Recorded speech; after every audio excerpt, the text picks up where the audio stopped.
এবং সেই breaking news এই মুহূর্তে প্রাক্তন সিপি নির্যাতিতার নাম নিয়েছিলেন বিনীত গোয়েলের বিরুদ্ধে এফআইআর হয়নি কেন? সুপ্রিম কোর্টে অভয়া মামলায় আজ এই বিষয়টি উল্লেখিত হয়। প্রশ্ন মামলাকারীর আইনজীবী মহেশ জেঠমালানির। বরিষ্ঠ আইনজীবী মহেশ জেঠমালানি আজ প্রশ্ন করেন, প্রাক্তন সিপি নির্যাতিতার নাম নিয়েছিলেন, হাইকোর্টেও বিষয়টি তোলা হয়েছিল স্পষ্ট করার জন্য যে কোথায় মামলা করা যাবে। বিনীতের বিরুদ্ধে রিট পিটিশন ফাইলের নির্দেশ। এই মুহূর্তে বড় খবর, সুপ্রিম কোর্টের রিট পিটিশন ফাইলের নির্দেশ দিয়েছেন প্রধান বিচারপতি। বিনীত গোয়েলের বিরুদ্ধে কেন এফআইআর করা হয়নি? প্রাক্তন সিপি নির্যাতিতার নাম নিয়েছিলেন, সওয়াল করেন আইনজীবী মহেশ জেঠমালানি। এই মুহূর্তে বড় ব্রেকিং রিপাবলিক বাংলায়। মহেশ জেঠমালানি আজ, আপনারা জানেন, মামলাকারীদের পক্ষ থেকে মহেশ জেঠমালানি ছিলেন। মহেশ জেঠমালানি একাধিক প্রসঙ্গ উল্লেখ করার সময় এই প্রসঙ্গ নির্দিষ্টভাবে করেন বিনীত গোয়েল, তৎকালীন কলকাতা পুলিশের কমিশনার। তিনি নির্যাতিতার নাম উল্লেখ করেছিলেন যখন তিনি প্রেস বাইট দেন। সিপি হিসেবে তিনি গর্হিত অপরাধ করেছিলেন বলে এই মুহূর্তে অনুমান করা হচ্ছে। এবং তার পাশাপাশি প্রাক্তন সিপি, তার বিরুদ্ধে এফআইআর কেন হয়নি সেই প্রশ্ন আইনজীবী মহেশ জেঠমালানির। হাইকোর্টেও বিষয়টি তোলা হয়েছিল। বিনীতের বিরুদ্ধে রিট পিটিশন ফাইলের নির্দেশ, সুপ্রিম কোর্টের রিট পিটিশন ফাইলের নির্দেশ প্রধান বিচারপতির। বড় খবর এই মুহূর্তে, মিঠুন চক্রবর্তী জবাব চায় বাংলাতে লাইভ ছিলেন। মিঠুন চক্রবর্তীকে আপনারা শুভেচ্ছা বার্তা পাঠাতে পারেন, কিন্তু তার মানে এই নয় আমরা জাস্টিস ফর আরজি কর ভুলে যাচ্ছি। জাস্টিস ফর আরজি কর, জাস্টিস ফর অভয়া, এই সমস্ত শব্দগুলো আমরা মনে রাখবো, কিন্তু এই দ্রোহকাল, বিশ্বাস করুন, এই দ্রোহকাল, এই চূড়ান্ত নৈরাশ্যের সময়, এই রাগে চোয়াল শক্ত হওয়ার সময় ছোট ছোট যে আনন্দগুলো, ছোট ছোট যে গর্ব হওয়ার মুহূর্তগুলো, সে গর্ব হওয়ার মুহূর্তগুলো আপনাদের সাথে আমি ভাগ করব বলে আজ জবাব চায় বাংলাতে মিঠুন চক্রবর্তীকে নিয়ে এসেছি। জবাব চায় বাংলাতে মিঠুন চক্রবর্তী লাইভ। আপনারা যারা টেলিফোন করে মিঠুন চক্রবর্তীকে শুভেচ্ছা জানাতে চান, ইতিমধ্যেই জবাব চায় বাংলাতে টেলিফোন করে রাজ্যের রাজ্যপাল সিভি আনন্দ বোস শুভেচ্ছা জানিয়েছেন। টেলিফোনের মাধ্যমে, রিপাবলিক বাংলার মাধ্যমে শুভেচ্ছা জানিয়েছেন প্রসেনজিৎ চট্টোপাধ্যায়। মিঠুন চক্রবর্তীকে লাইভ যদি আপনারা শুভেচ্ছা জানাতে চান, দাদা সাহেব ফালকে সম্মানে সম্মানিত মিঠুন চক্রবর্তী, টেলিফোন করুন। টেলিফোনের নাম্বারগুলো আপনাদের দিচ্ছি। কিন্তু আমি একটা জিনিসই বলছি, মানে আমাদের বদলাতে হবে আমাদের মানসিকতা। ওরা আমরার মানসিকতা যেন আজও চলছে আমাদের। মিঠুন চক্রবর্তী একটি নির্দিষ্ট বিরোধী দল করেন বলে মিঠুন চক্রবর্তীকে নিয়ে উদযাপন করা যাবে না। এটা তো আজ মেলা খেলার এই রাজ্যে মমতা বন্দ্যোপাধ্যায় তো আজ মিঠুন চক্রবর্তীকে নিজে টেলিফোন করে বলতে পারতেন যে আমাদের গর্ব হচ্ছে। সত্যজিৎ রায়, সৌমিত্র চট্টোপাধ্যায়, মৃণাল সেন, পঙ্কজ মল্লিক, এনাদের সারিতে মিঠুন চক্রবর্তীর নামটাও এলো। দাদা সাহেব ফালকে পুরস্কার, ভারতের সিনেমার অবদানের সবচেয়ে বড় পুরস্কার, এরপরে অস্কার।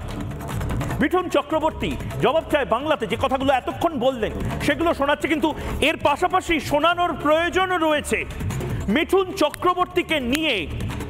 যে মিঠুন চক্রবর্তী দাদা সাহেব ফালকে পুরস্কার পান, যে মিঠুন চক্রবর্তী পদ্ম পুরস্কার পান, যে মিঠুন চক্রবর্তীর নামে সারা পৃথিবীর বহু দেশে এত সম্মাননা, সেই মিঠুন চক্রবর্তী নিজের রাজ্যেই অনাহুত একজন, যেন নিজের রাজ্যের শাসক দল কি বদনামটাই না টানা করে গেছে মিঠুন চক্রবর্তীকে নিয়ে। কি মস্করা, শুধুমাত্র রাজনীতি করার জন্য, বিরোধী রাজনীতি করার জন্য। দেখবেন এই বঙ্গে মিঠুন চক্রবর্তীকে নিয়ে একের পর এক আক্রমণ শাসক দলের। দেখুন, মিঠুনের কোনো প্রভাব নেই। যাদের দাঁড়িয়ে লড়াই করার ক্ষমতা নেই, যারা একটা দল থেকে কিছু নেবার পর দল পরিবর্তন করে, তারা কি পশ্চিমবাংলা পরিবর্তন করবে? পশ্চিমবাংলার মানুষ এসব পছন্দ করে।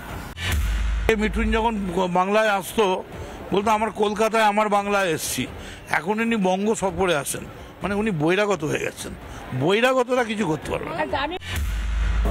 মিঠুনদা যখন সুভাষবাবুর সাথে ঘুরতো তখনও শিল্প আসেনি। মিঠুনদা মাঝে আমাদের এমপি হয়েছিল, তখনও শিল্প আনতে পারেনি, এখন বিজেপির সাথে ঘুরেও আনতে পারবে না। সুতরাং মিঠুনদা কি বললো ওইসব হয়, মারবো এখানে, লাশ পড়বে শ্মশানে। ও সিনেমাই হয়, ওদের আইডিয়াটা সিনেমার মতন করে মিঠুনদার আইডিয়া। মিঠুন আমরা তো বলি শিল্পী সত্তাকে সম্মান এই রাজ্য সরকার দেয়, ভারতবর্ষ সরকার দিচ্ছে।